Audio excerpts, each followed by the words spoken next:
helping put an end to the largest and deadliest war in history. In his message to the Allied invasion force, Commanding General Dwight Eisenhower wrote, "You are about to embark upon the great crusade towards which we have striven these many months. The eyes of the world are upon you. The hope and prayers of liberty, loving people everywhere march with you."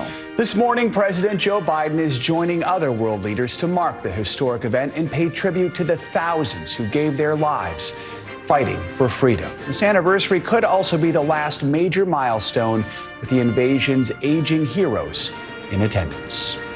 More analysis. Let's bring in NBC News contributor Jonathan Alter. Jonathan, good to have you with us this morning. So it was 80 years ago today, more than 150,000 Allied troops landed in Nazi-occupied France for the largest amphibious invasion in history. Talk about the significance of this moment today, seeing these veterans who have returned there 80 years later, and talk about the peace that was won because of what happened 80 years ago.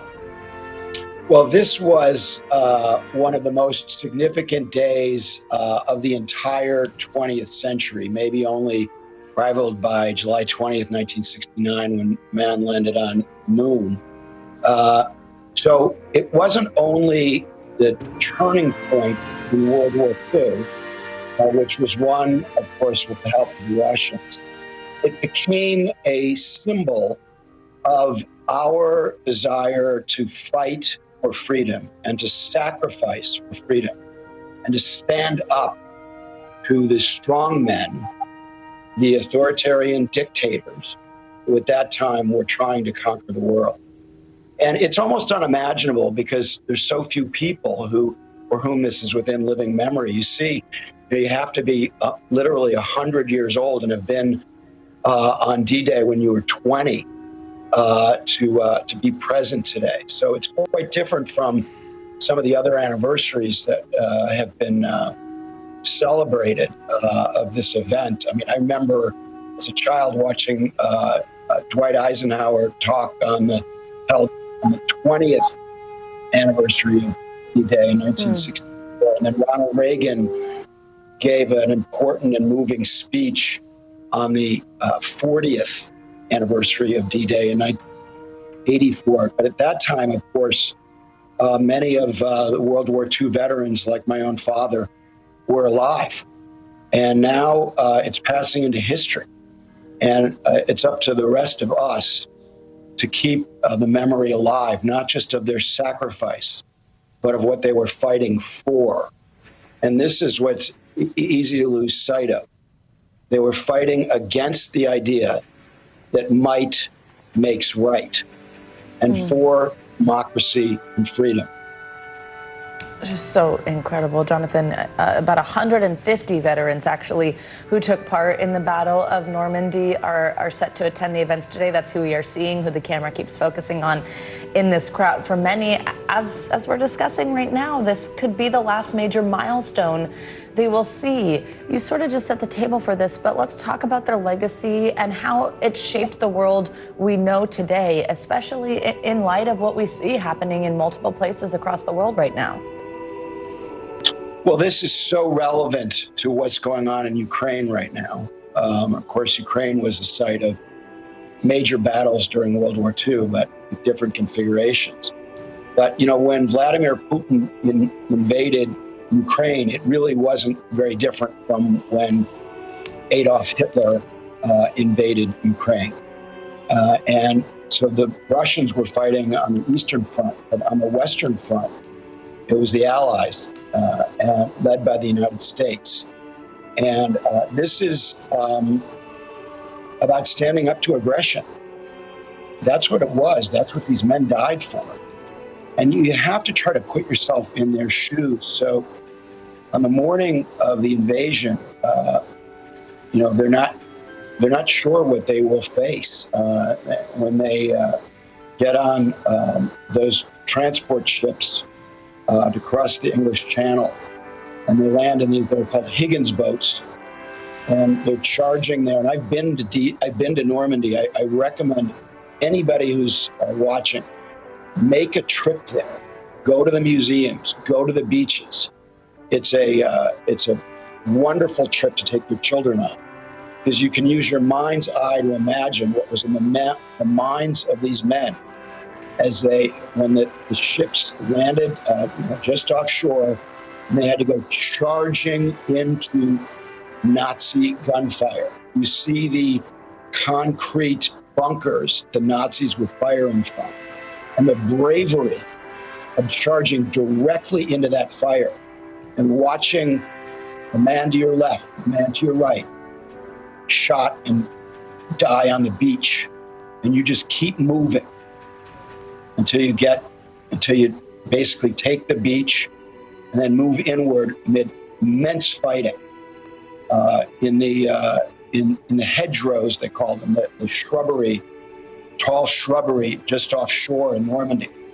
Intense fighting in the hedgerows, and then moving into France, and then into Belgium, and you had the Battle of the Bulge. A lot of fighting ahead, but this was the beginning of the victory.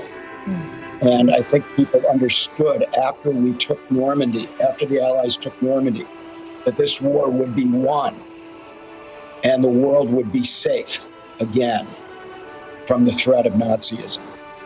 Jonathan, your words paint a powerful picture. Key words we think of today: freedom and democracy. President Biden is set to speak about those topics today and then again tomorrow. What is it you'll be watching for from the president? What message do you expect him to send? Well, I think, President Biden is very good at connecting the past to the present. We've seen that in earlier speeches that he's given. And there is a direct line from D-Day to the Western Alliance. And he's meeting with our allies in Europe this week. And we must stand together. This is about collective security. NATO, which former President Trump likes to dump on, came out of World War II. We understood that no nation could do it alone. And we had the nations that believed in freedom had to band together. And there were Canadian assaults on those beaches too, that included some of the Free French, and soldiers of other nations took part in D-Day. And that was an indication that we need to join together, that none of this is possible without working together. And I think that's the kind of note that President Biden will strike today. Jonathan Alter, thank you so much for joining us and kicking us off the history lesson and the great words about our veterans. We so appreciate you joining us this morning. For more on this historic anniversary, we are joined by NBC News senior White House correspondent Kelly O'Donnell. She is in Paris. Kelly, good morning. So President Biden arrived in Normandy just from Paris this morning. Tell us more about his agenda. We just heard from Jonathan some of what he expects to hear from him. Tell us what he'll be doing today. Part of what was so notable is the personal moments that the president and first lady had with the American World War II veterans who are here. And there are about 200 of them who have been able to make the trip.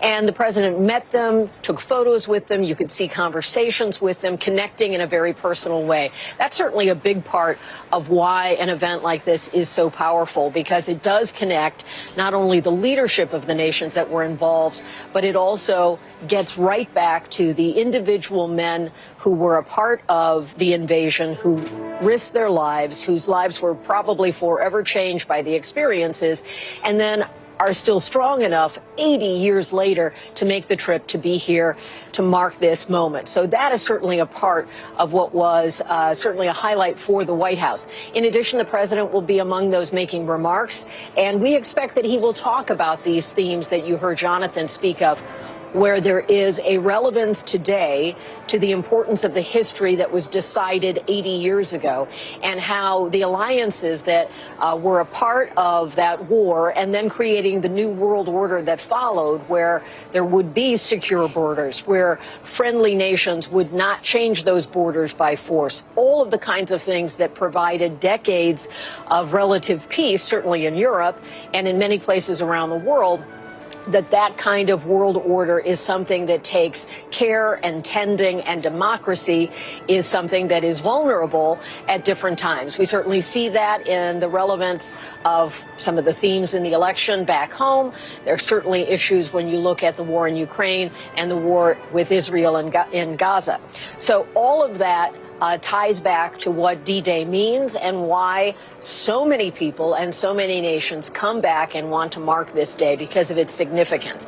And so you'll hear all of that from the president as he is here in France for an extended visit. In addition to the Normandy commemorations today, the president will go back to Normandy on Friday, separate from this sort of global commemoration, and deliver a specific address to the American people from a point where American Rangers had played out a particularly brave battle 80 years ago.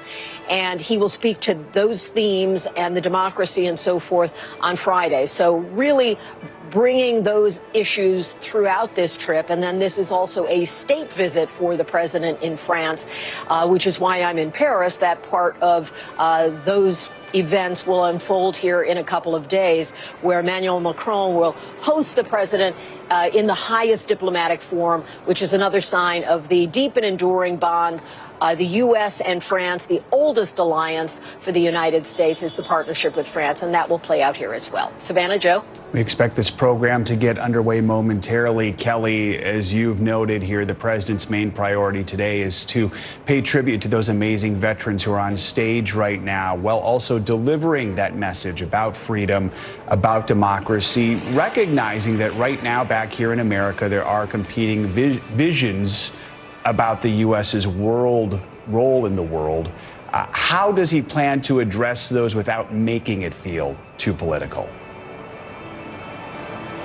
In many ways, he can talk about the underpinnings of what happened 80 years ago, how it created organized institutions and partnerships that have endured through these years.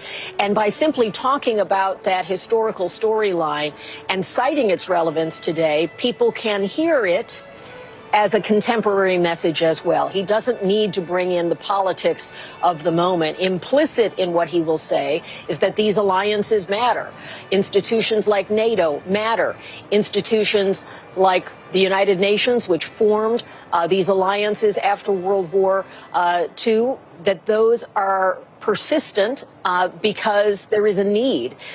He will also meet with President Zelensky of Ukraine while in Normandy, and that is a very relevant contemporary touchstone for what's at stake. On the continent of Europe, aggression by Russia and a democratic state is fighting for its survival. So there are plenty of ways where history can tell a modern day story, and President Biden will certainly try to tap into that. And to remind people that these values, when you have decades of relative peace and security, that perhaps people forget what was at stake. We are now generations away from World War II. And so the president will try to, with these real people who have come a long distance, traveling at their advanced age, to be here again, a very powerful symbol of what he is going to lay out. So it is something where the viewer, the listener, will interpret it, and certainly things like the president's campaign can reflect on it later. Other political actors in the national conversation can. But here it will be focused on a commander-in-chief moment for President Biden and a world leader moment. The president is particularly focused on the fact that the United States is an indispensable nation, an essential nation when these things come together. And you certainly see that in France, where there is this enduring gratitude for what the United States did to liberate France and to fight the Nazis back in World War II, along with the other powers of the alliance. So the president will speak of history, but there will be a modern message in it for sure. Joe? Kelly, you touched on the time that the president has spent with some of these veterans. Of course, this day is so much about freedom and about democracy, but really so much about celebrating these heroes who have made this trip, who are still with us. We know they are being well taken care of. There's nurses, they have health care available to make this journey for them a safe one and hopefully an enjoyable one. Tell us a little bit more about the time that the president will be spending with these veterans who made the trip. Well, certainly there are no more important dignitaries for this commemoration than the veterans themselves. In a world gathering like this, there is the King of England, the Prince of Wales, and there are certainly presidents and prime ministers and leaders from about 24 countries. But everyone seems focused on the veterans themselves, in part because it is so striking to see the young men of generations ago who are now older men. There's a fitness to them that they are well enough to be here, men and women, mostly men, of course, from the various branches. And there is a lot of care, a lot of respect, and there is personal time that the president has spent. Even when we were traveling to France, flying commercially, separate from the president, there were veterans on our flight, and there were all of those acknowledgments. Everyone boarding the flight, there was an honor guard as they boarded. There was applause for these veterans. It was remarkable to me. It was almost hard to believe that the veteran who was sitting across from me could in fact be from World War II. He did not look like he was old enough to have done that. And so there was a lot of people talking to them, hearing their stories. Many of them carry a photo of themselves taken in uniform at the time of their service in World War II. And it's just striking. They obviously have a remarkable life force to live into their 90s, some over 100.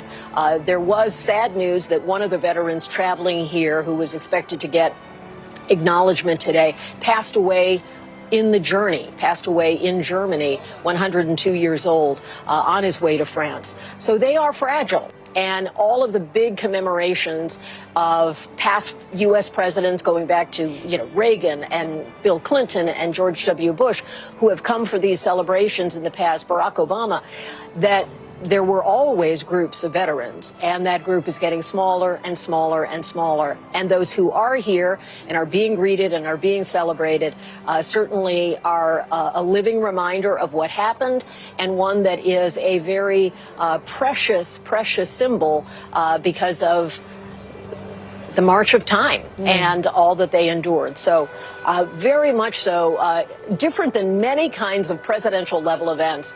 These veterans are really the focus of what's happening here. And certainly stirring images, beautiful music, sweeping, glorious vistas at Normandy. What a beautiful place for something that was so difficult, so ugly in its moment, and yet so enduring in its importance.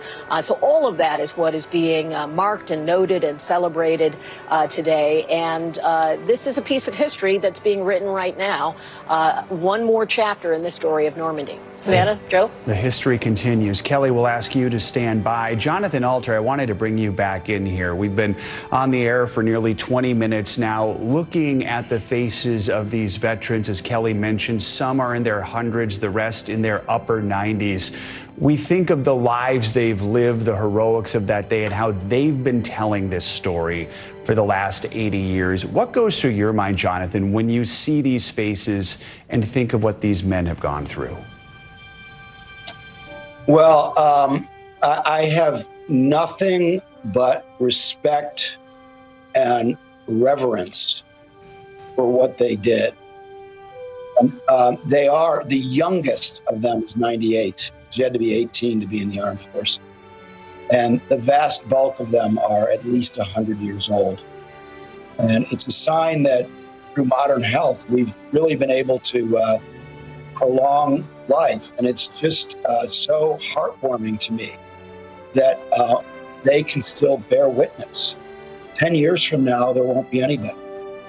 And so the living connection to the past, so that those of us who are younger can have what's called a usable past, a way of connecting not just to their individual sacrifice, but to the larger ideas they were fighting. America was founded on an idea. This is what people too often don't really understand. And these men, even though they would, might say that they were fighting for their buddies, which is what my father and most other veterans would say if you ask them. They're fighting for their friends, many of whom died. They also all know that they were fighting for this larger idea. And when you think about that for a minute, that people would lay down their lives for an idea, it should make all of us take that idea of freedom and democracy and standing up to aggression and maintaining international alliances and having decent leadership, respects human beings. These are important ideas, and they're not very common in human history, which is more a history of might makes right than what Lincoln said, which is right makes might. And so these men understood that right makes might. And when a democracy is aroused, it can defend itself with a fierceness and bravery that can beat the most dictatorial of regimes. And I do think that thinking about a day like this reminds us not just of their sacrifice, but of their understanding of what is called the American idea. Jonathan, you walked us through a little bit ago when we were talking just 15 minutes ago or so, really kind of giving us some imagery of the day and what these men went through on that beach, men and women, I should say. But seeing people, their friends, their fellow servicemen die right next to them, what do you think is going through their minds right now, being back there 80 years later? Many of them have probably made this journey before, taken this trip, been here for other anniversaries, but 80 years later, what do you think it's like to be at the site of this? Well, my guess is that they will, after this ceremony, they will visit the very large cemetery nearby. You might remember it from the film Saving Private Ryan, which is the best film on D-Day.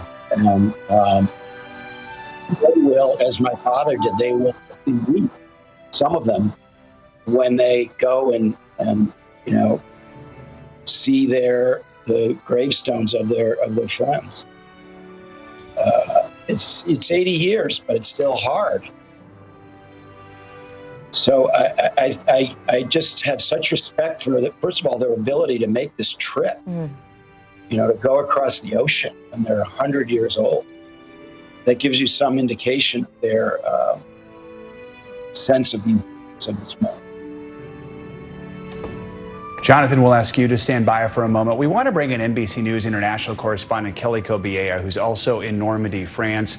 Kelly, we have listened to you share some extraordinary stories. You've had the honor of speaking with some of these veterans. What stands out in your mind, and what is going to be happening at the cemetery behind you as we mark this day?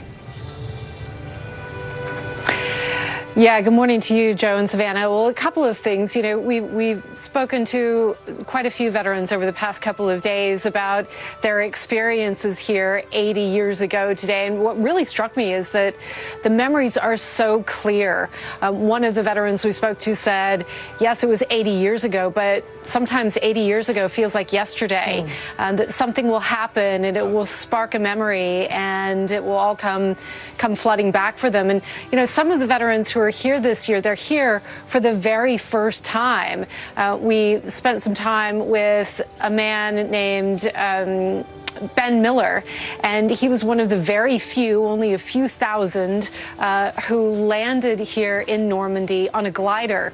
And these gliders were known as flying coffins at the time because they were so incredibly dangerous. They were unarmored and unarmed, and pilots did the best they could to actually land them safely. And many of these gliders did not land safely. They crashed.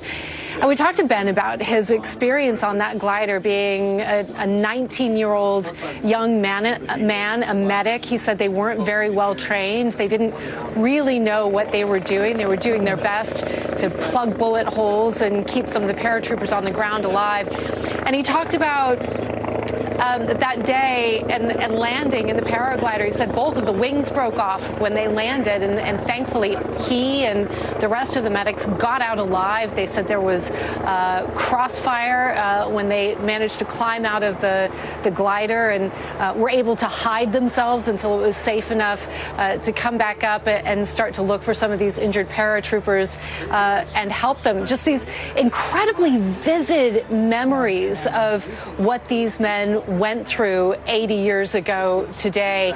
Another man, a bomber pilot named Floyd Blair, said that he remembers his orders from that morning. He remembers being told, look, if you get into a dogfight up in the air over the beaches of Normandy and you run out of ammunition, you stay there.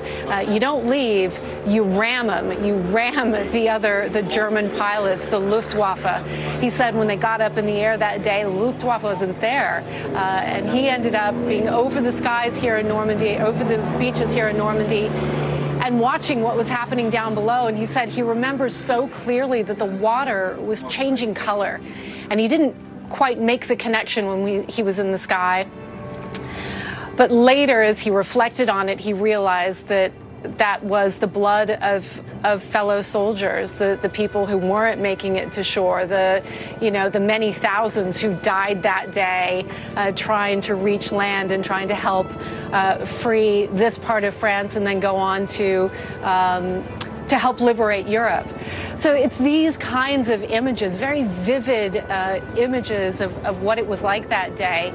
And these veterans are coming back, not just to remember, certainly not to be honored. These men are incredibly humble and don't see themselves as heroes.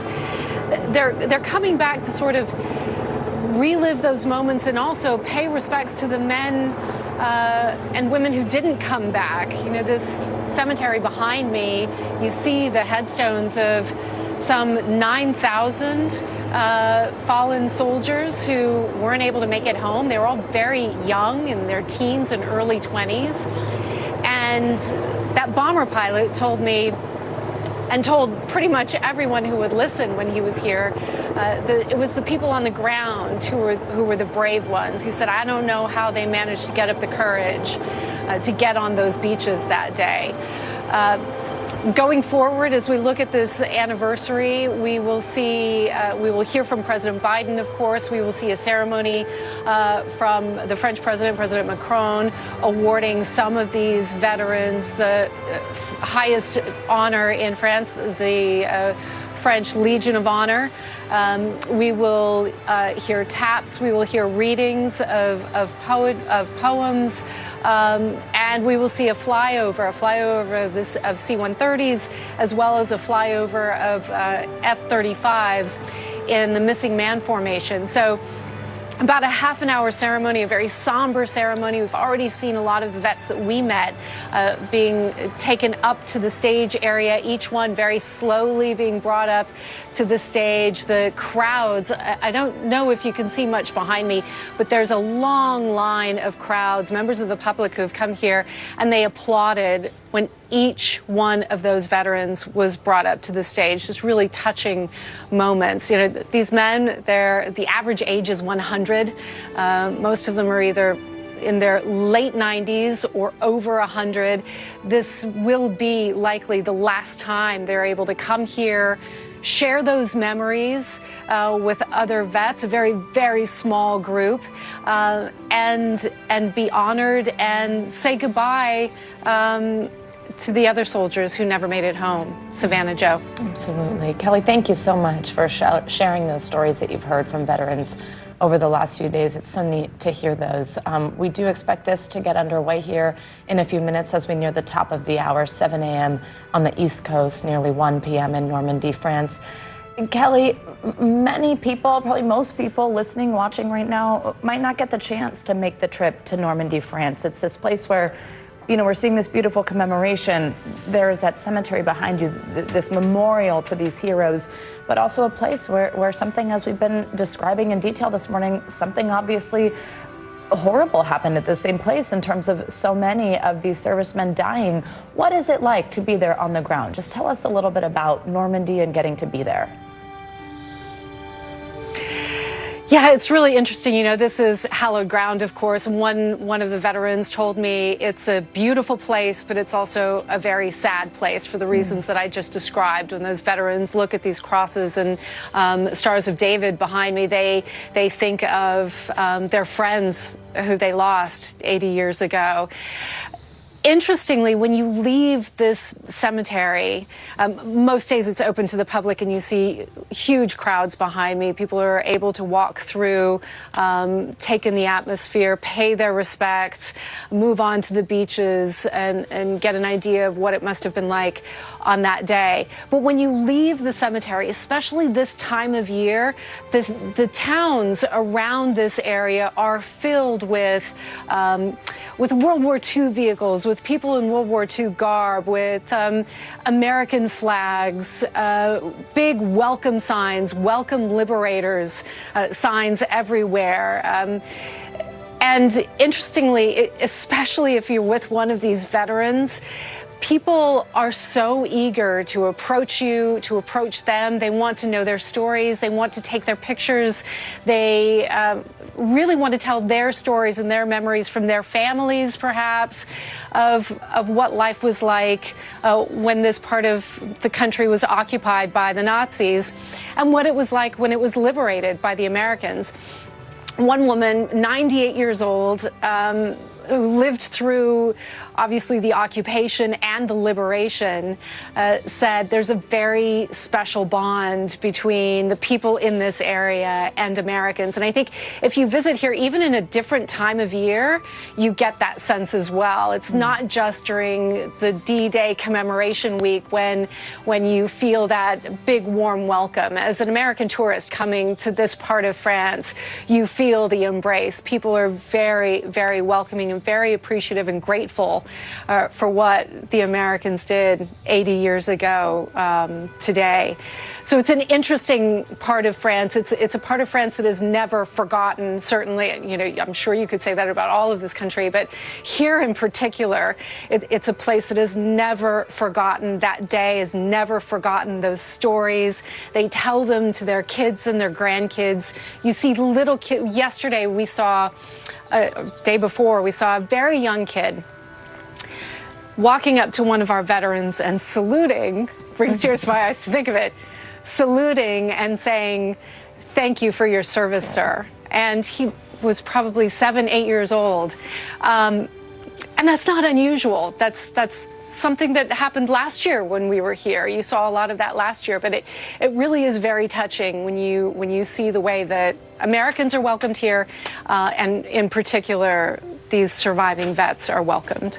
Kelly, it's certainly fair to say that when you are in your hundreds, traveling from America to France is not an easy task, and yet 150 of these veterans have made the decision to do this. When you speak with them, why was it so important for them to be there on this day?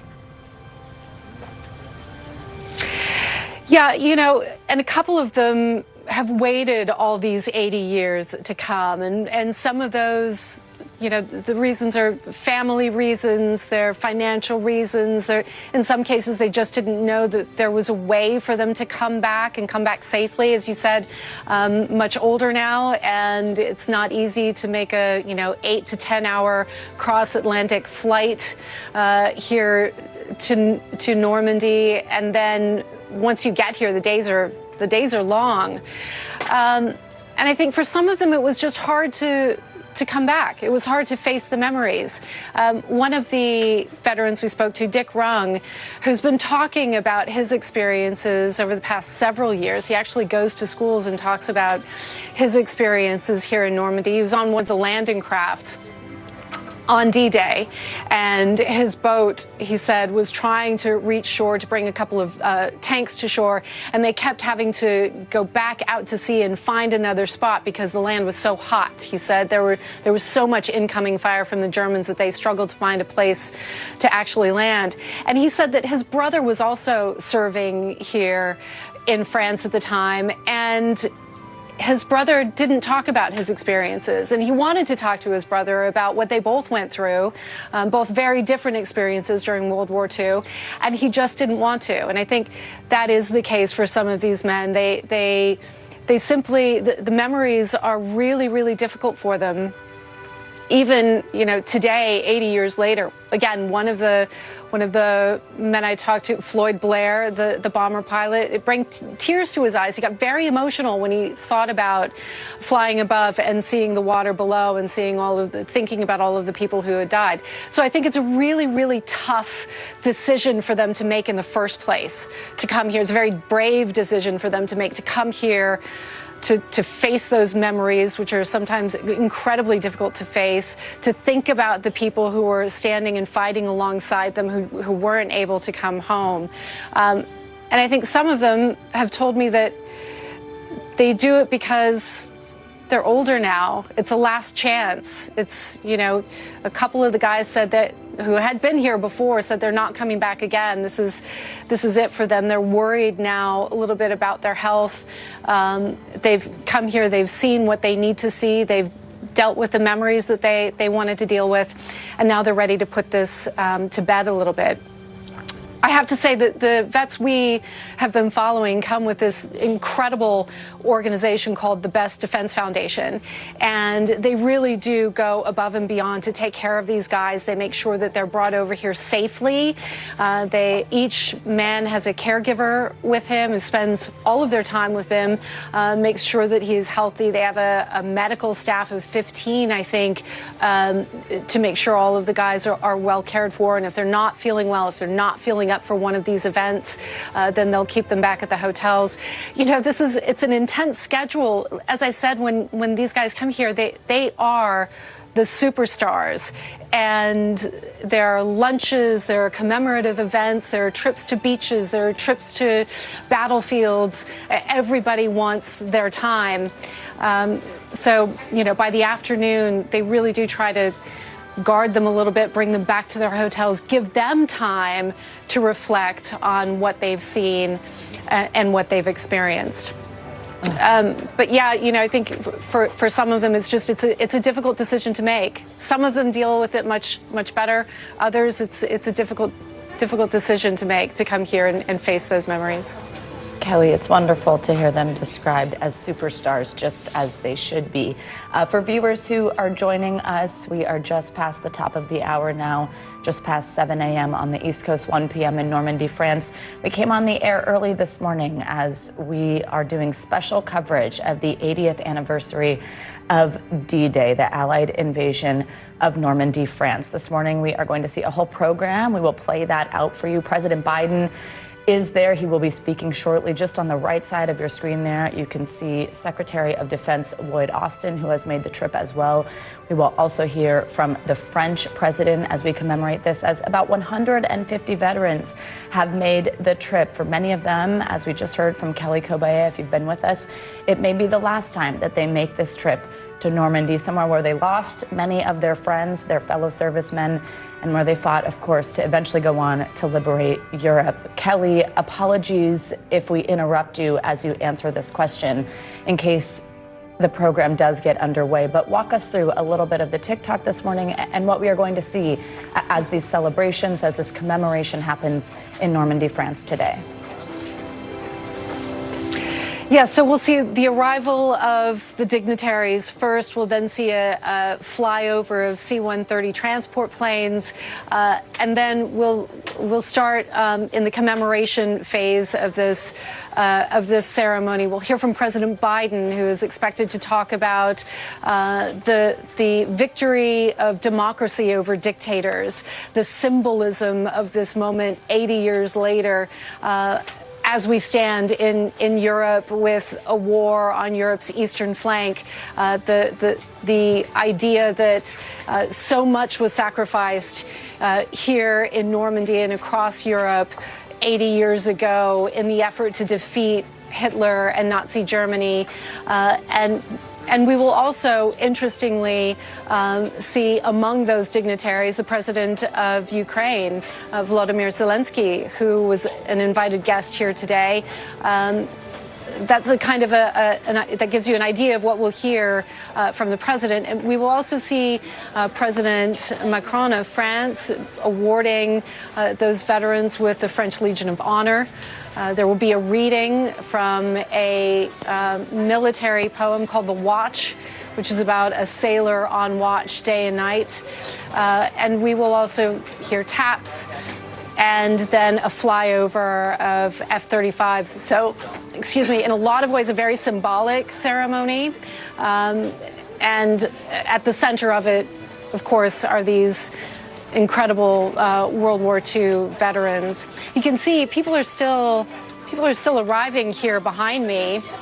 There are huge crowds all the way lined up behind the stage waiting to hear this ceremony as it gets ready to start. And this is not the only ceremony. There will also be an international commemoration on Omaha Beach and a couple of other commemorations throughout the day today. You know, from what we understand from our local producer here in France, this ground, this soil that we're standing on right now, this is actually American soil. This was a battlefield 80 years ago. It was a place where many, many men died. And after the war, the land was given by the French government to the American government so that the U.S. could bury their dead. And it is still American soil today. It's the reason that President Biden will be greeting President Macron and not the other way around, because where we're standing is hallowed ground for Americans. Once the ceremony here is over, that's pretty much it. Again, last year it was a little bit different. It wasn't as big of an anniversary. People were allowed to mill about afterwards. They were allowed to look at some of the grave sites here. The ceremony was cemetery was open to the public. I'm not sure if that's actually going to happen this year, but that gives you an idea of what we'll see during the ceremony. Kelly, just the stories that the veterans have shared with you that you are now sharing with us, we are so incredibly grateful for those. Jonathan Alter, I want to bring you in here because in addition to the bravery of the veterans on stage there, on a day like today, I think often of leadership and how well known it was that General Eisenhower would not take credit for the successes of D-Day, but history tells us he was more than willing to take the blame if it had been a failure. It really was a different generation of leadership, wasn't it? It was, but we do have echoes of that leadership in our politics today. They're just a little bit hard to find. So the loud voices of the public debate often drown out those who do appreciate accountability, responsibility, connection to the past. And I think that's what President Biden will talk about today, that keeping that connection to that earlier era of leadership. Now, they weren't perfect. You know, I wrote a book about Franklin Roosevelt. He wasn't perfect, but they did have a sense of the larger purpose. And I recommend to everyone that they read Dwight Eisenhower's letter that he did not issue. It was a letter that he prepared before D-Day if the invasion had failed. And in that letter, which he would have issued, never had to send that letter, make that statement. But I do think it lives on as an important reminder that we do need take responsibility and be accountable for whatever they decide. Jonathan, it does sound like the program might be getting underway. We see Secretary Austin standing on his feet. Once the official party is entered, we do expect a C-130 flyover, which will begin the moments and the festivities we will see here.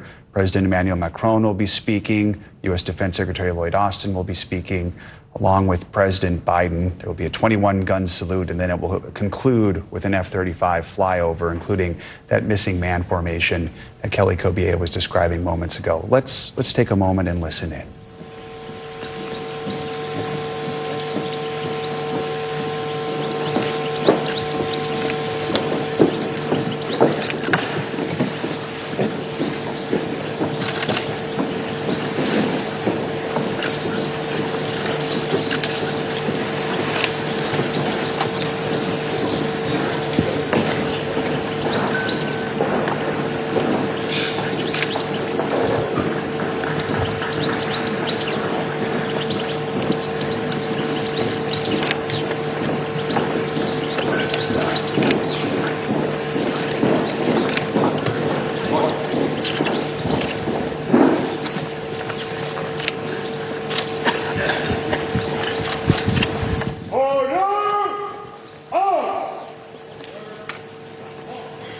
Center, face. Parade, right.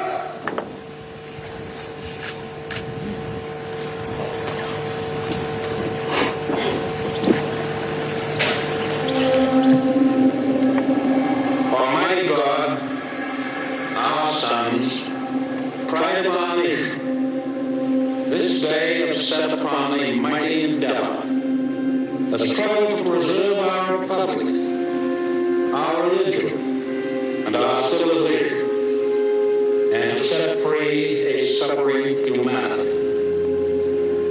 Lead them straight and true. Give strength to their arms, stoutness to their hearts, steadfastness in their faith. June 6, 1944, D-Day. France has been occupied by Nazi Germany for almost 4 years. Some countries have suffered under their sinister yoke even longer. Unfathomable crimes were committed against whole peoples. But the burdens of nations can only be lifted by the efforts of individuals. Early that morning, Lieutenant John Spaulding, a 29-year-old sports writer from Owensboro, Kentucky, assisted by 25-year-old Sergeant Philip Stretchick, a truck driver from New Jersey, commanded 32 men in E Company, 16th Infantry, as part of the first wave onto Omaha Beach, where more than 2,400 men would be killed or wounded that same day. Navigating rough waters, they took on machine gun, mortar, and artillery fire, but were able to make it out of the water and across the beach, bypassing a German machine gun emplacement 100 yards to their left that was mercilessly cutting down men from F Company. Their radio not working and cut off from the rest of E Company, Lieutenant Spaulding and Sergeant Stretchick led their platoon to the base of the bluff behind the cover of a demolished building. Pinned down by gunners from above, they took stock of their situation. "We could still see no one to the right," Lieutenant Spaulding said. "We didn't know what had become of the rest of E Company. Back in the water, boats were in flame. I saw a tank ashore knocked out. After a couple of looks back, we decided we wouldn't look back anymore." Taking relentless fire from above, avoiding landmines underfoot, Lieutenant Spaulding, Sergeant Stretchick, and their men pushed upward. They reached the top and overran the machine gun nest, opening a path for the men below to follow.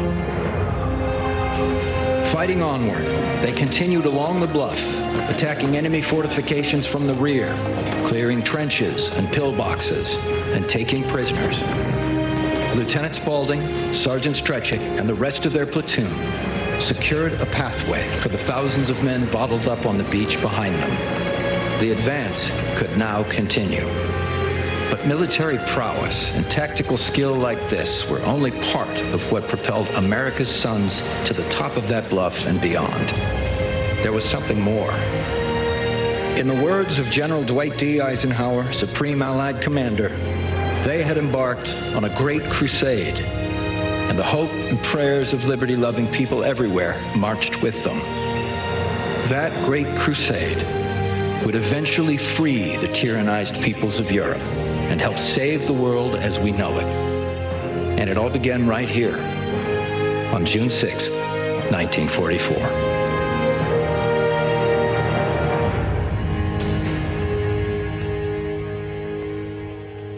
Distinguished guests, please rise, if you are able, for the arrival of the official party.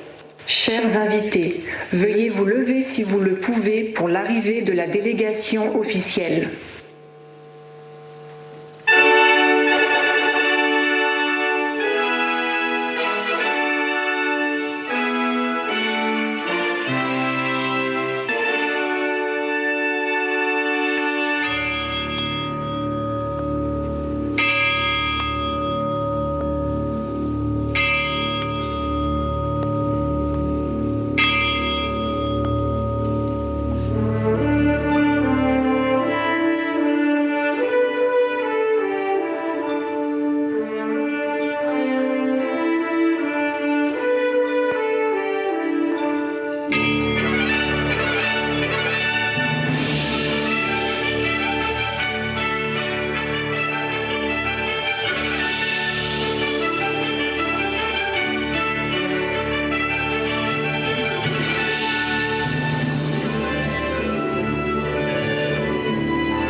Distinguished guests, the President of the United States of America and Dr. Biden, accompanied by the President of the French Republic, Mrs. Macron. Chers invités, le Président des États-Unis d'Amérique et la Dr. Biden, accompagnés du Président de la République française et de Madame Macron.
Distinguished guests, please remain standing for the national anthem of the French Republic, followed by the national anthem of the United States of America. Chers invités, veuillez rester debout pour l'hymne national de la République française, suivi de l'hymne national des États-Unis d'Amérique.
Distinguished guests, please remain standing for the invocation delivered by Chaplain Karen Meeker. Chers invités, veuillez rester debout pour l'invocation prononcée par l'aumônière Karen Meeker.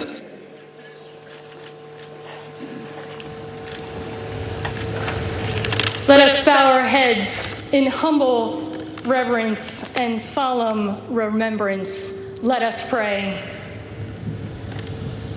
God, when you needed someone to defend freedom, you made a soldier. When you needed someone to fight tyranny, you created a Marine. When you needed someone to protect the skies, you made an airman. When you needed someone to guard the seas, you made the sailor. and to patrol the shores, the Coast Guard. When you needed to send someone brave and true, it has always been and always will be the men and women of the armed forces.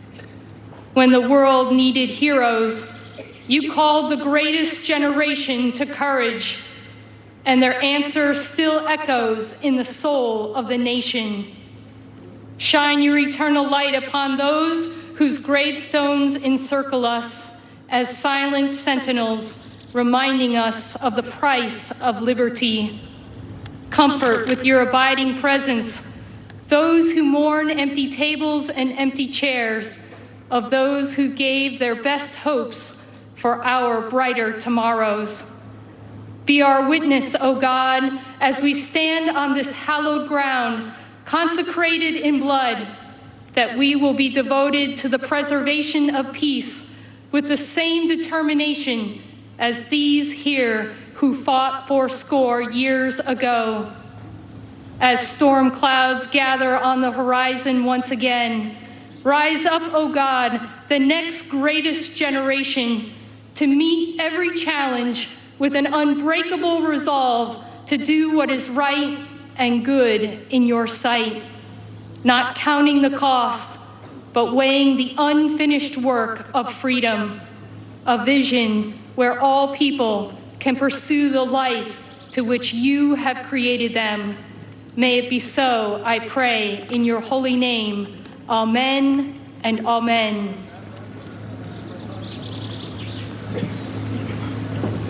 Distinguished guests, please take your seats. Chers invités, veuillez prendre place. Please welcome the Secretary of the American Battle Monuments Commission, Charles K. DeJude. Veuillez accueillir le secrétaire de la Commission américaine des monuments de guerre, Charles K. DeJude.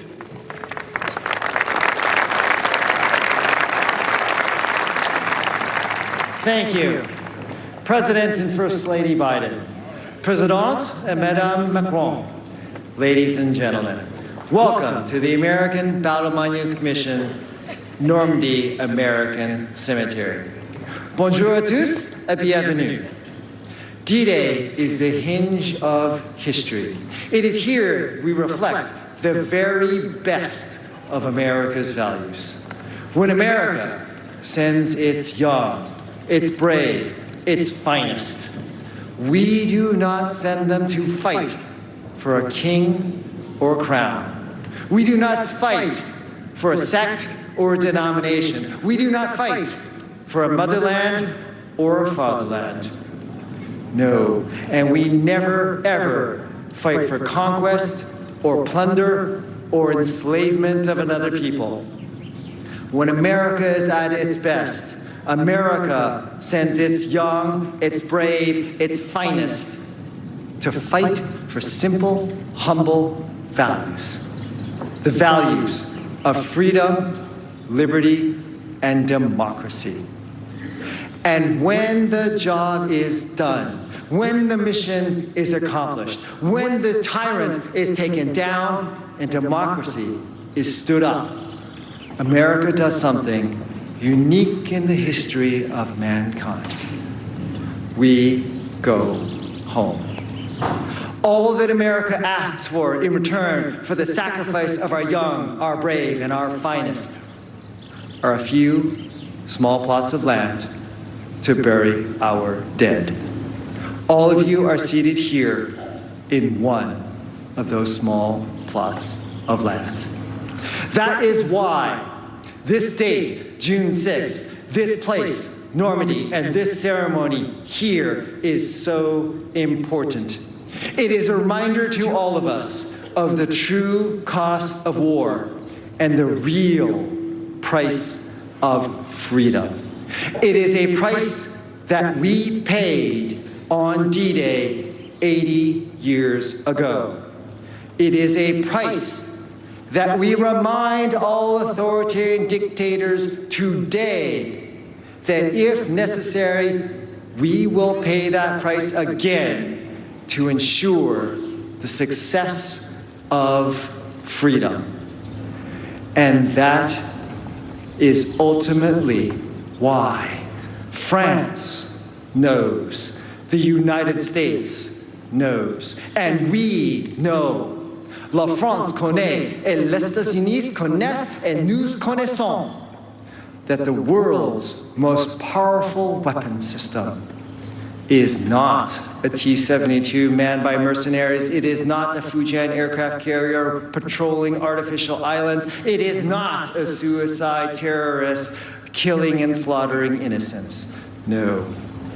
The world's most powerful weapon system was, is, and shall forever be a free people willing to fight for freedom. Ladies and gentlemen, thank you for coming here. Thank you for remembering here. Thank you for renewing your faith in freedom. Je voudrais dire merci beaucoup. May God bless each and every one of you, France and the United States of America.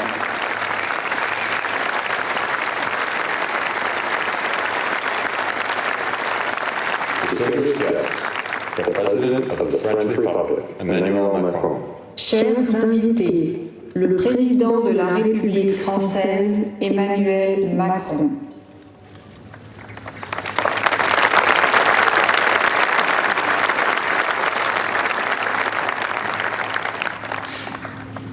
Monsieur le Président des États-Unis, cher Joe Biden, Madame la Première Dame, Dr. Jill Biden, Mesdames et Messieurs, en vos grades et qualités, Messieurs les combattants du débarquement, chers vétérans, Mesdames et Messieurs, ces humbles tombes blanches qui sont juste là, à portée de main derrière vous, sont un des lieux les plus émouvants de France. On y sent vibrer l'histoire, l'héroïsme des morts et celui des vivants. On y lit la grandeur d'un peuple prêt à mourir sur un sol qui n'est pas le sien, pour une cause qui est la sienne. Il est un sanctuaire où se transmet comme un flambeau la mémoire inlassable du jour J. Car ici est le lien séculaire entre nos deux nations, nos deux républiques qui se renouvellent et s'affirment. Un lien de sang versé pour la liberté. Ce lieu comme cette cérémonie disent notre dette à l'égard de ceux qui sont tombés, comme de ceux qui ont survécu. Et vous voilà, aujourd'hui, à nos côtés. À l'été 1944, vous aviez 20 ans à peine, parfois moins. Vous aviez une famille, des amis, une fiancée, une femme, parfois des enfants. Vous aviez des rêves, des projets, un avenir. Et vous avez tout quitté, franchi l'océan et débarqué sur les côtes de France, il y a 8 décennies de cela. Vous avez tout quitté et pris tous les risques pour notre indépendance, pour notre liberté. Cela, nous ne l'oublions pas. Merci.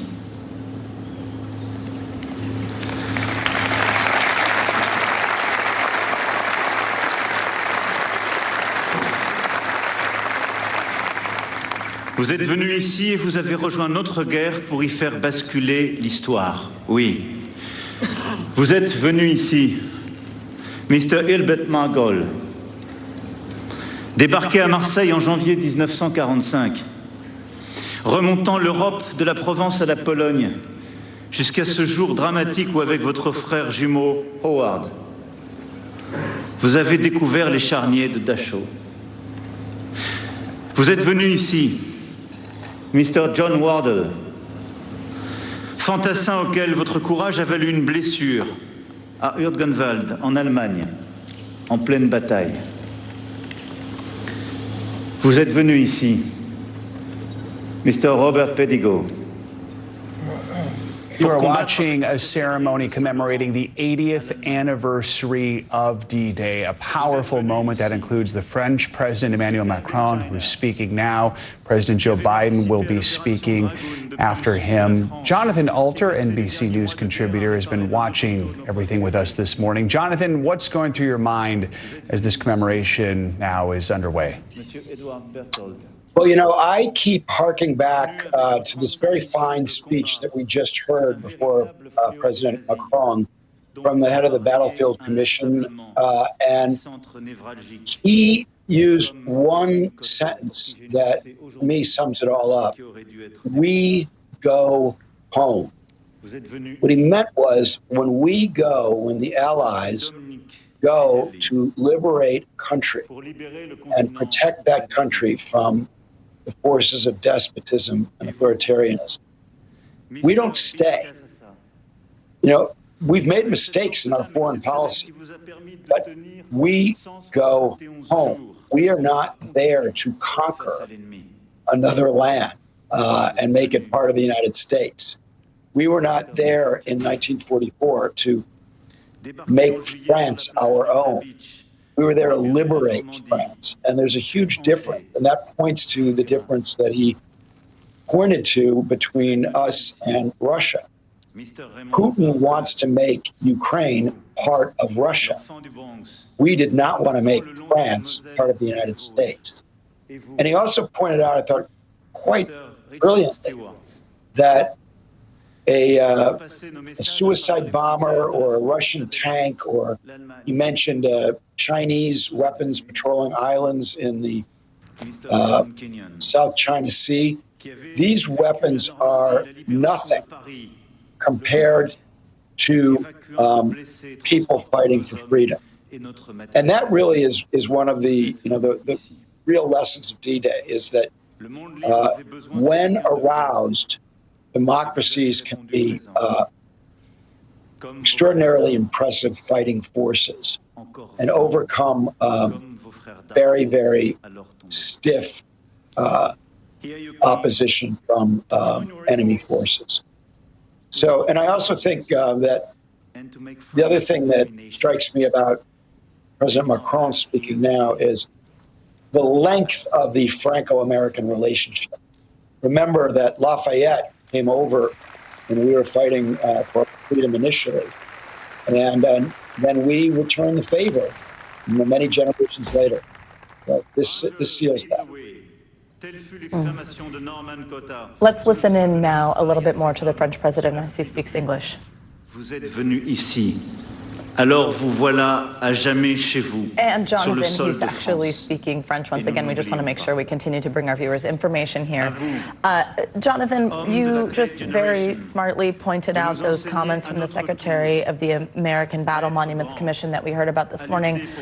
Just prior to that, we heard the French national anthem followed by the U.S. national anthem. Of course, we saw our president walk in just alongside the French president who's speaking now. Talk about the relationship between these two countries that was formed and forever forged on this day, on D-Day. Yeah, so the relationship really goes back to the founding of our republic, when we were fighting for our independence from Great Britain, and the French helped us. General Lafayette helped us get our freedom initially. And in all the years after that, we continued, for the most part, to have good relations with France. We fought on France's side in World War I. And then after Hitler conquered France in 1940, we organized to liberate France. And I think sometimes, because of various cultural differences, people don't appreciate just how close this Franco-American relationship has been over the years. Jonathan, thank you again for your expertise. Let's listen in here for a moment. Va maintenant présenter l'Ordre national de la Légion d'honneur. Créée en 1802 par Napoléon Bonaparte, la Légion d'honneur est la plus haute décoration française et récompense les services éminents rendus à la République française. Cette distinction décernée à ces vétérans américains reconnaît leur service et leur participation à la libération. If you've been watching here in the audience, you may have caught glimpses of Steven Spielberg, Tom Hanks, and so many others who are there to commemorate this moment. Let's listen in here as we believe the French Legion is about to be given by French President Macron.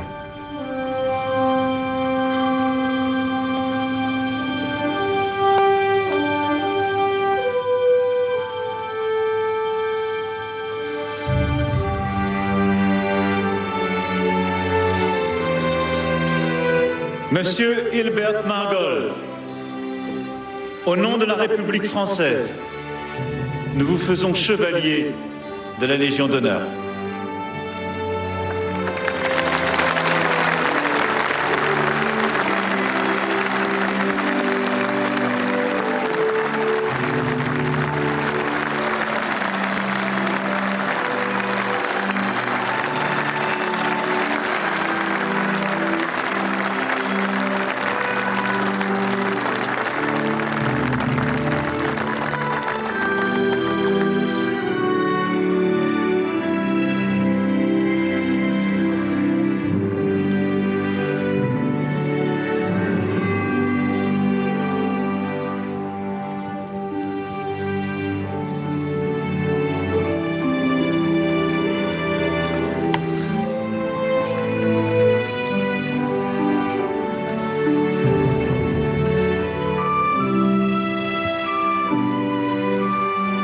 Monsieur John Wardle, au nom de la République française, nous vous faisons chevalier de la Légion d'honneur.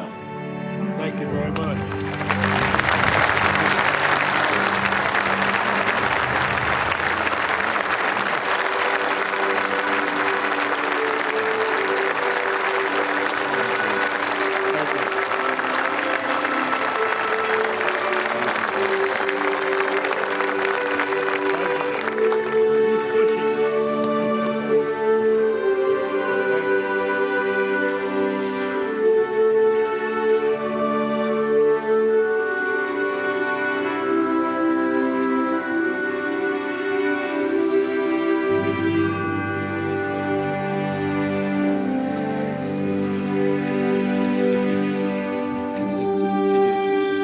He wants to stay. He wants to stand.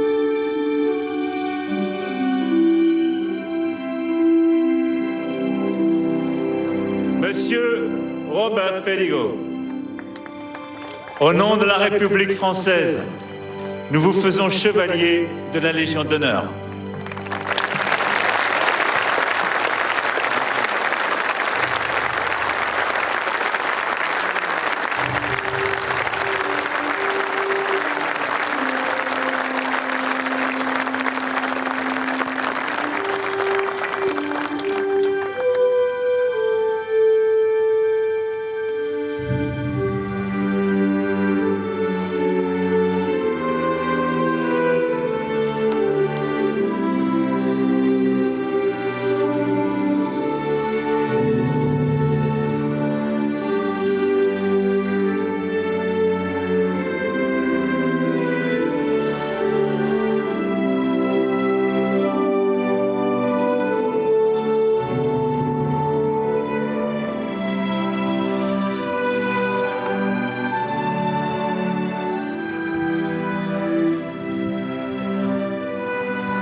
Monsieur Calvin China, au nom de la République française, nous vous faisons chevalier de la Légion d'honneur.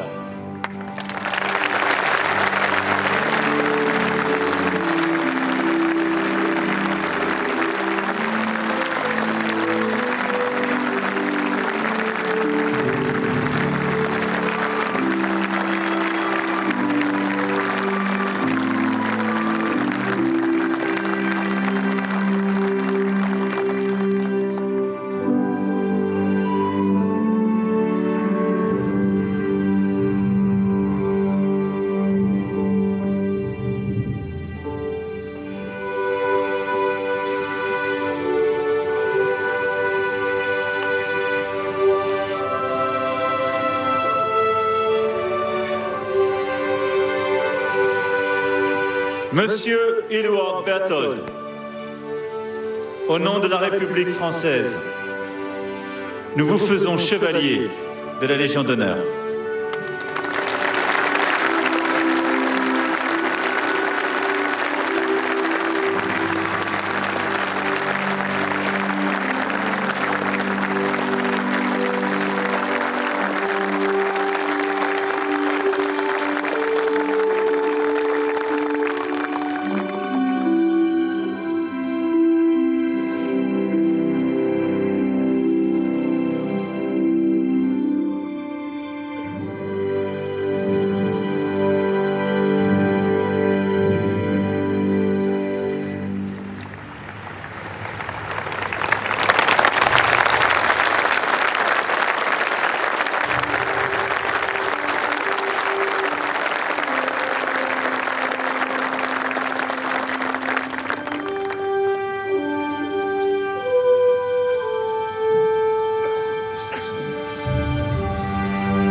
Monsieur Dominique Critelli, au nom de la République française, nous vous faisons chevalier de la Légion d'honneur.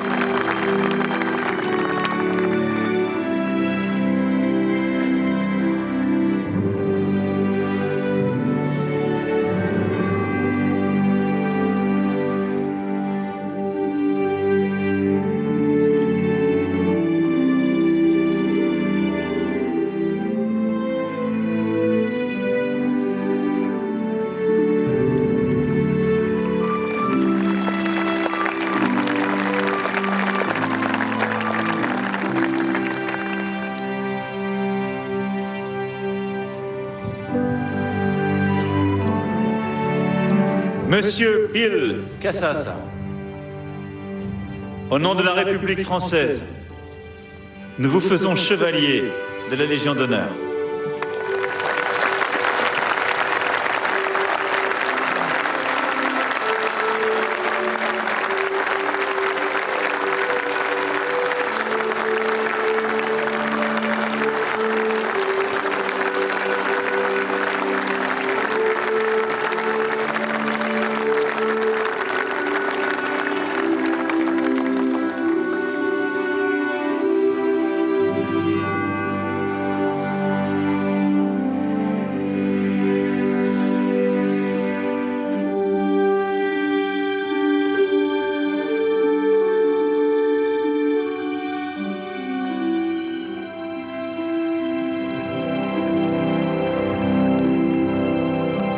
Monsieur Victor Channing, au nom de la République française, nous vous faisons chevalier de la Légion d'honneur.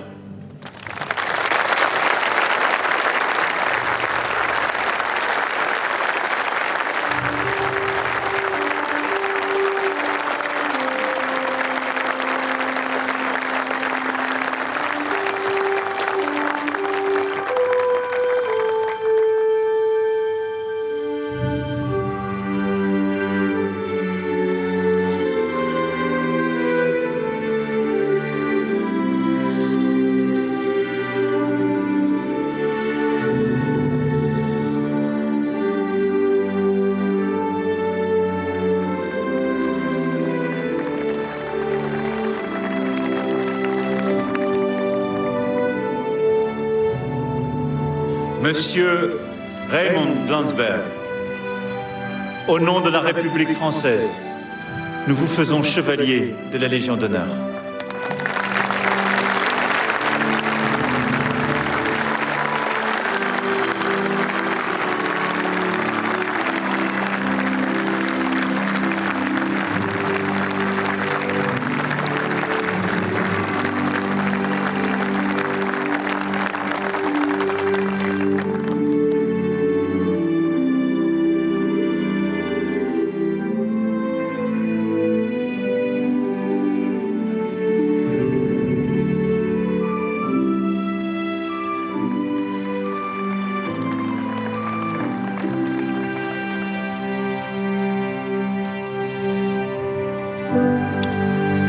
Monsieur Richard Stewart, au nom de la République française, nous vous faisons chevalier de la Légion d'honneur.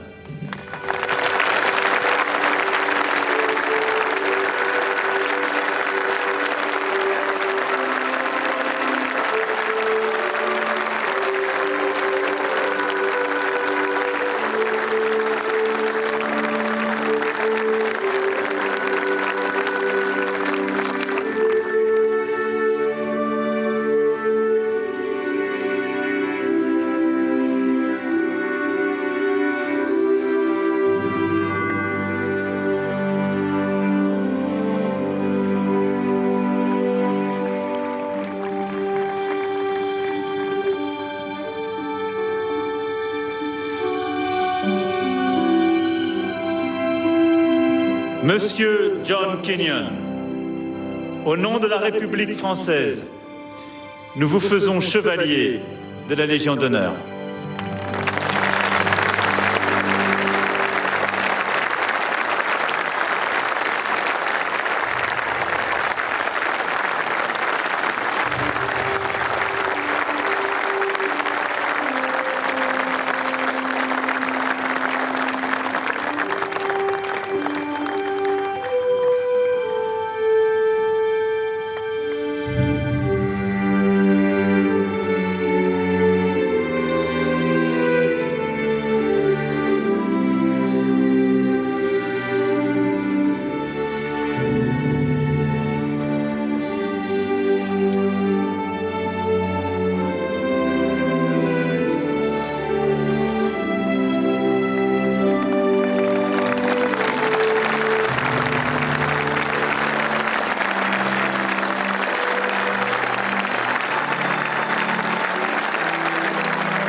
Distinguished guests, please welcome the Honorable Lloyd J. Austin III, Secretary of Defense of the United States of America.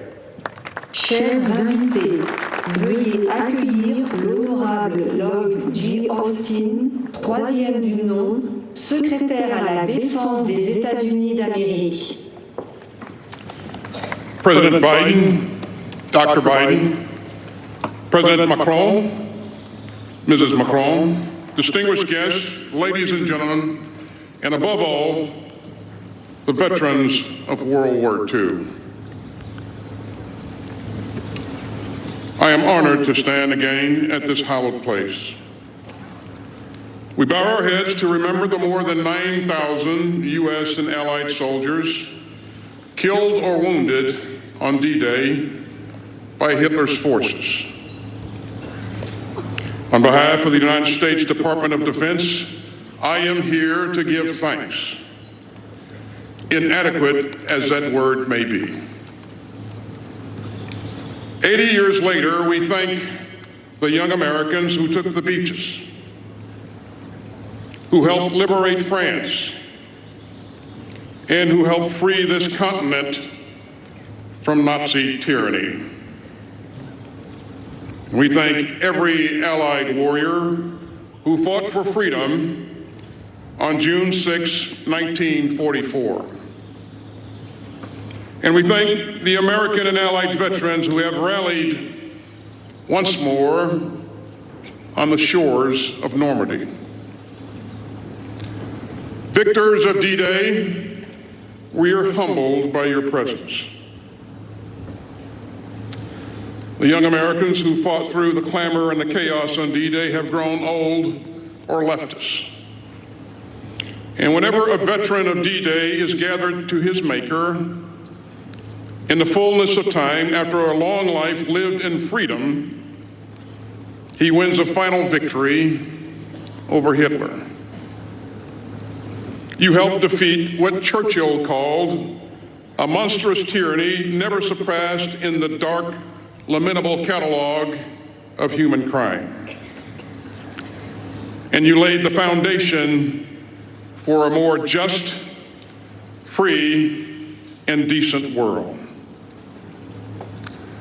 Together with our allies, we built peace out of war, a hard-headed peace, a peace renewed by constant commitment, a peace forged by the generation that won the bloodiest war in human history. And so our gratitude must never fade. Our memories must never dim, and our resolve must never fail. We still seek a world where aggression is a sin, and where human rights are sacred, and where all people can live in freedom. And so we must rally again to defend the open, post-war world of rules, rights, and responsibilities. Those rules protect us. Those rights define us. And those responsibilities summon us once more. At this hinge in history, we must again stand firm against aggression and tyranny. And as I said here last year, if the troops of the world's democracies could risk their lives for freedom then, surely the citizens of the world's democracy can risk our comfort for freedom now. So let us again uphold the spirit of D-Day. Let us again defend the principles that the Allied armies carried. And let us again thank the heroes of D-Day who kept freedom alive for us all. You saved the world.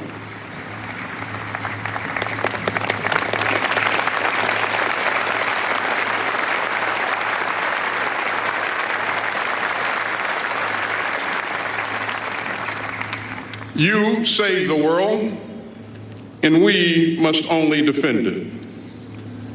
Gentlemen, we salute you.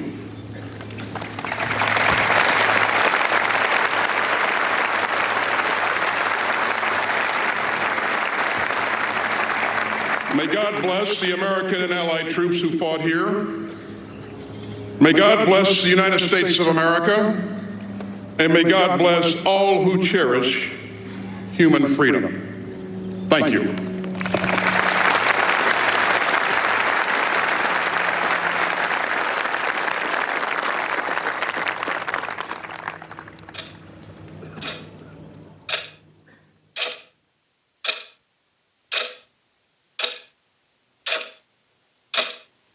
Papa, what was it like on D-Day?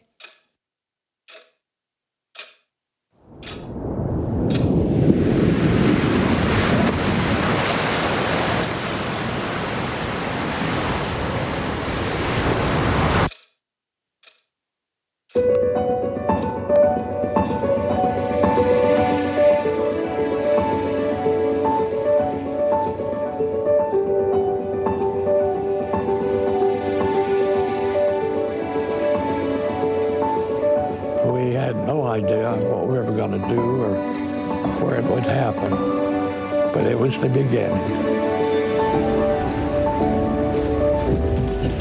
It was a very decisive battle for us because our mission was to establish ourselves on the beach. When we were on that boat, on that Hickens boat, everybody talked about the same thing, helping each other and not getting killed. We started up this sandy area and were hundreds of men in sight. My father jumped about 1:30 in the morning on June 6th. The plane was too low, it was too fast, the fire coming up was so thick, it was like you could walk on it. It wasn't something that we had ever seen before in all of our training. I always have said that that it was the power of my mother's prayers that saved me that day.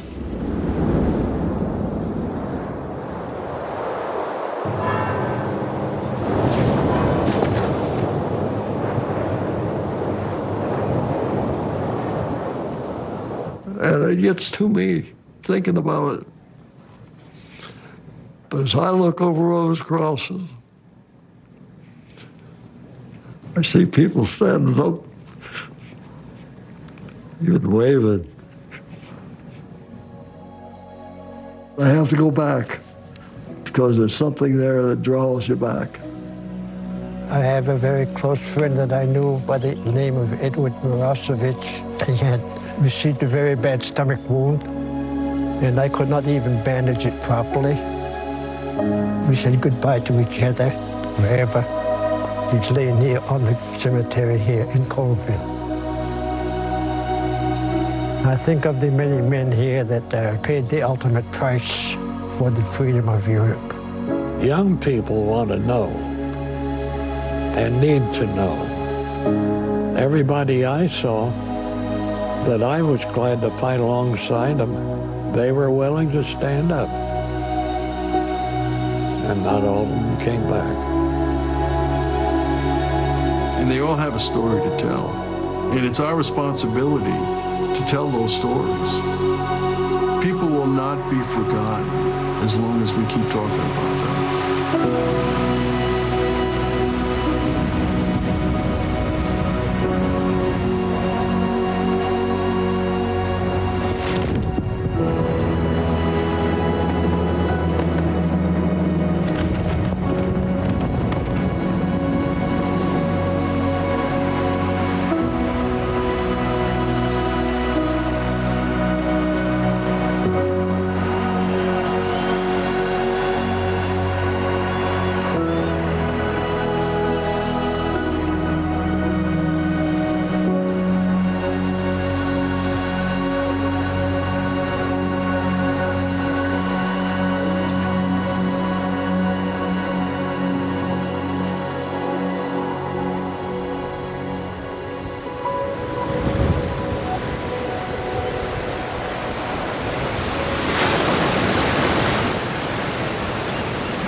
I am not a hero, I just did my job. The real heroes are laying here on the cemeteries. These are our heroes, and we should never forget them.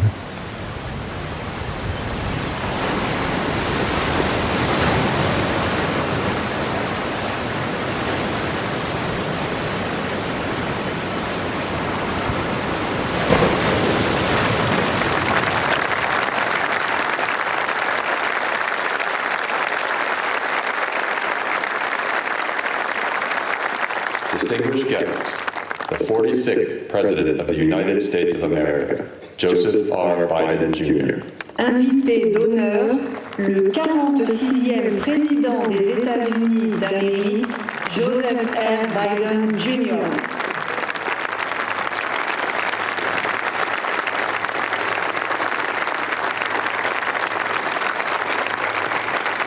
The hour had nearly come. Monday, June 5th, 1944. The evil of Hitler's Third Reich was devastating the world. Nazi Germany had subjugated the once free nations of Europe through brute force, lies, and twisted ideology of racial superiority. Millions of Jews murdered in the Holocaust. Millions of others killed by bombs, bullets, bloody warfare. Hitler and those with him thought democracies were weak, that the future belonged to dictators. Here, on the coast of Normandy, the battle between freedom and tyranny would be joined. Here, on that June morning, the testing was at hand. President Macron, Mrs. Macron, Secretary Austin, Secretary Blinken, distinguished guests, most of all, our honored veterans who met that test at the ages, a test of ages to that moment, 80 years ago today.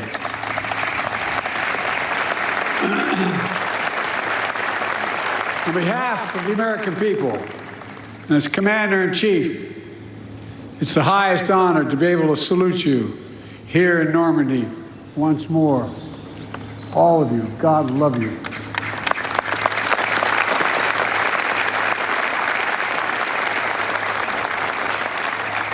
Winston Churchill called what happened here, quote, the greatest, most complicated operation ever, end of quote. After years of planning, Operation Overlord was ready to launch just as soon as the weather turned. Across the choppy English Channel, the Supreme Commander of the Allies, Dwight D. Eisenhower, waited. The largest force ever of its kind, built by 12 nations. Men, guns, planes, naval craft of every description waited. The world, captive and free, waited.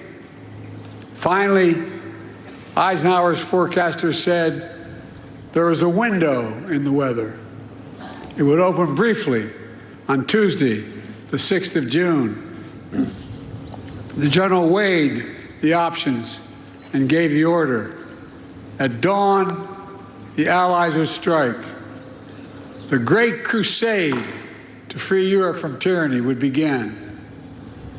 That night, General Eisenhower drove to the English town of Newbury to visit paratroopers of the 101st Airborne. There were men from all over America. It was estimated that 80% of them would be killed within hours. That was the estimate. But they were brave, they were resolute, and they were ready. One soldier told General Eisenhower, quote, don't worry, sir. The 101st is on the job. Everything will be taken care of. That's what he said. And because of their courage and their resolve, because the courage and resolve of their allies, it was taken care of. From the sea and sky, nearly 160,000 Allied troops descended on Normandy. Many, to state the obvious, never came home. Many survived that longest day, kept on fighting for months until victory was finally won. And a few, a notable band of brothers, are here with us today. Kenneth Blaine Smith is here. On that day, under heavy artillery fire, he operated a rangefinder and radar on the first American ship to arrive at Normandy's coast, providing direct gunfire support for the Rangers scaling the cliffs of Pointe du Hoc on their daring mission to take out the German batteries. Bob Gibson is here. He landed on Utah Beach about 10 hours after the invasion began. Bullets flying everywhere, tracers lighting up the sky. Bob drove an M4 tractor with anti-aircraft gun mounted on top, providing critical protection for the infantry against the German Air Force. On that day, and for many days after, he continued. Ben Miller is here, a medic with the 82nd Airborne. At 3 a.m. on June 6th, he and 13 other medics flew over the channel in a rickety glider. Its wings were ripped off by giant poles that the Germans buried halfway in the ground to stop them from landing. They crashed, but they survived. And they did their duty, dragging injured soldiers to safety, treating wounds, saving lives while the battle raged. Every soldier who stormed the beach, who dropped by parachute or landed by glider, every sailor who manned the thousands of ships and landing craft, every aviator who destroyed German-controlled airfields, bridges, and railroads, all were backed by other brave Americans, including hundreds of thousands of people of color and women who courageously served despite unjust limitations on what they could do for their nation. Lewis Brown is here, part of the Red Ball Express, a truck convoy made up of mostly African-American drivers. They landed in Normandy in the wake of D-Day. They rushed supplies to the rapidly advancing front lines. Woody Woodhouse is here. Members of the legendary Tuskegee Airmen, who flew over 15,000 sorties during the war. Marjorie Stone is here. She enlisted in the women's branch of the Naval Reserve, became an aircraft mechanic, spent the war keeping American planes and pilots in the air. Theirs has always been the story of America. Just walk the rows of this cemetery as I have. Nearly 10,000 heroes buried side by side. Officers and enlisted, immigrants and native-born, different races, different faiths, but all Americans. All served with honor when America and the world needed them most. Millions back home did their part as well. From coast to coast, Americans found countless ways to pitch in. They understood our democracy is only as strong as all of us make it together. The men who fought here became heroes, not because they were the strongest or toughest or most fiercest, although they were, but because they were given an audacious mission, knowing, every one of them knew, the probability of dying was real. But they did it anyway. They knew, beyond any doubt, there are things that are worth fighting and dying for. Freedom is worth it. Democracy is worth it. America is worth it. The world is worth it. Then, now, and always. The war in Europe didn't end for another 11 months. But here, the tide turned in our favor. Here, we proved the forces of liberty are stronger than the forces of conquest. Here, we proved that the ideals of our democracy are stronger than any army or combination of armies in the entire world. We proved something else here as well, the unbreakable unity of the Allies. Here with us are men who served alongside the Americans that day, wearing different flags on their arms, but fighting with the same courage for the same purpose. What the Allies did together 80 years ago far surpassed anything we could have done on our own. It was a powerful illustration of how alliances, real alliances, make us stronger. A lesson that I pray we Americans never forget. Together we won the war. We rebuilt Europe, including our former enemies. It was an investment in what became shared and a prosperous future. We established NATO, the greatest military alliance in the history of the world. And over time, you got it, it is. And over time, we brought more nations into NATO, the NATO alliance, including the newest members, Finland and Sweden.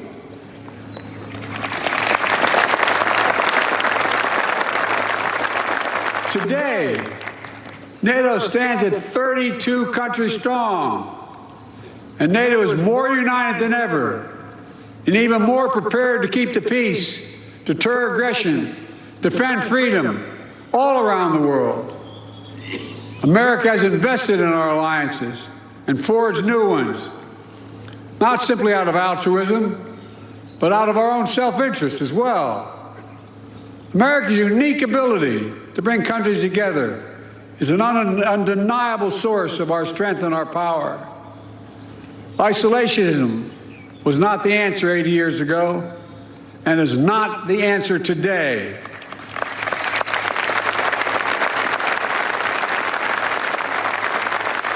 We know the dark forces that these heroes fought against 80 years ago. They never fade. Aggression and greed, the desire to dominate and control, to change borders by force, these are perennial. The struggle between a dictatorship and freedom is unending. Here in Europe, we see one stark example. Ukraine has been invaded by a tyrant bent on domination. Ukrainians are fighting with extraordinary courage, suffering great losses, but never backing down.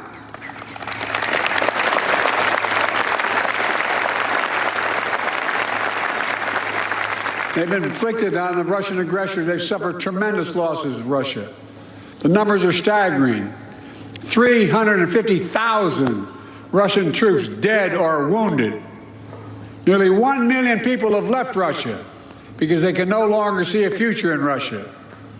The United States and NATO and a coalition of more than 50 countries standing strong with Ukraine. We will not walk away. Because if we do, Ukraine will be subjugated, and it will not end there. Ukraine's neighbors will be threatened. All of Europe will be threatened. And make no mistake, the autocrats of the world are watching closely to see what happens in Ukraine, to see if we let this illegal aggression go unchecked. We cannot let that happen. To surrender to bullies, to bow down to dictators, is simply unthinkable.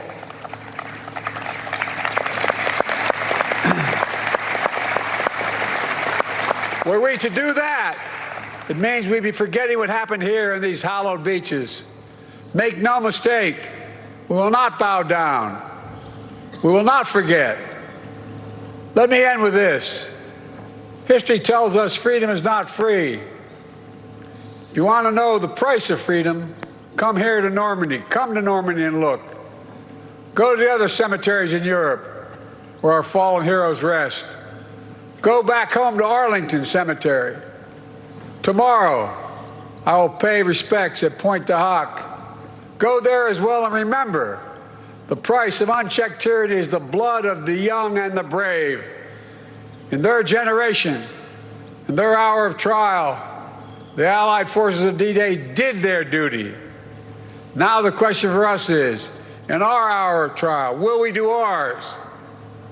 We're living in a time when democracy is more at risk across the world than any point since the end of World War II, since these beaches were stormed in 1944. Now we have to ask ourselves, will we stand against tyranny, against evil, against crushing brutality of the iron fist? Will we stand for freedom? Will we defend democracy? Will we stand together? My answer is yes, and only can be yes.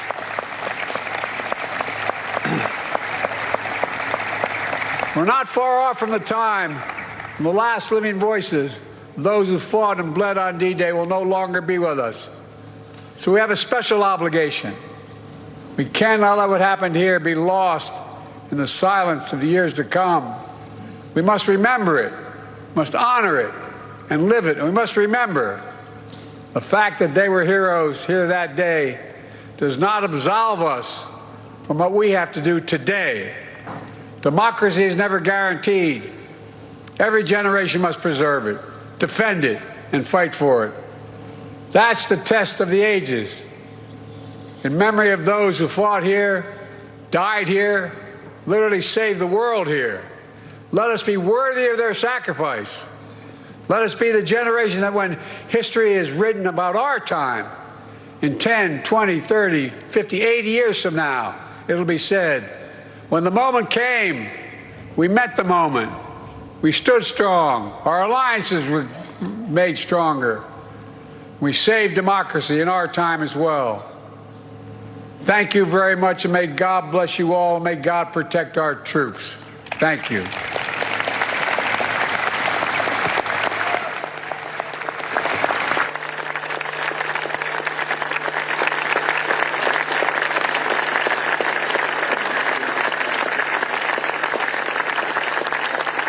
Distinguished guests, in honor of the veterans gathered with us today and those commemorated at this hallowed ground, Lieutenant Commander Catherine Miyamasu will now read the watch.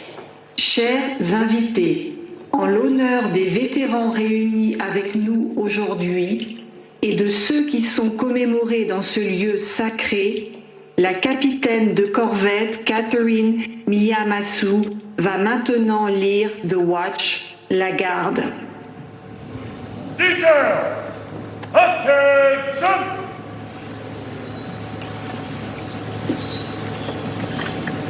Center! Face! When a sailor retires, it is traditional that a younger service member read the watch. Today, we want to read the watch for all World War II veterans here today, both behind us and all around us. 80 years ago, these sailors stood the watch. While some of us were in our bunks at night, these soldiers stood the watch. While some of us were in school learning our trade, Marines, airmen, and coasties stood the watch. Yes, even before some of us were born into this world. The men behind me and their brothers and sisters who lay before me stood the watch. In those years, when the storm clouds of war were seen brewing on the horizon of history, they stood the watch. Many times, they would cast an eye ashore and see family standing there, needing guidance and help, needing that hand to hold in those hard times. But still, they stood the watch. They stood the watch 80 years ago. They stood the watch so that we, our families, and our fellow countrymen and women can sleep soundly in safety each and every night, knowing that these veterans stood the watch. Today, we are here to say, World War II veterans, the watch stands relieved. Relieved by those you have trained, guided, and led. American World War II veterans, you stand relieved. We have the watch. Freeze! Order!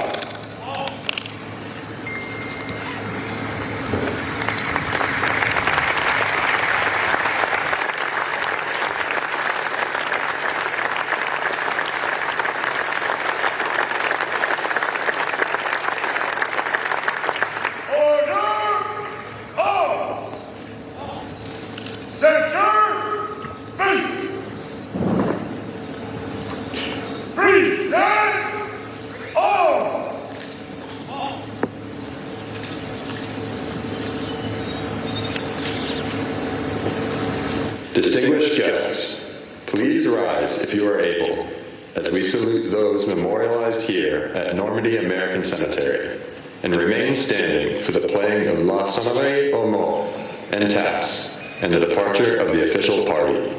Chers invités, veuillez vous lever si vous le pouvez pour saluer ceux qui sont commémorés ici au cimetière américain de Normandie et rester debout pour l'interprétation de la sonnerie aux morts et de taps et pour le départ de la délégation officielle.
21-gun salute, followed by an F-35 flyover in the missing man formation.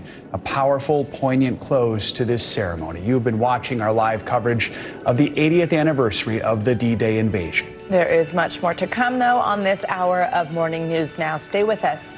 We will be right back.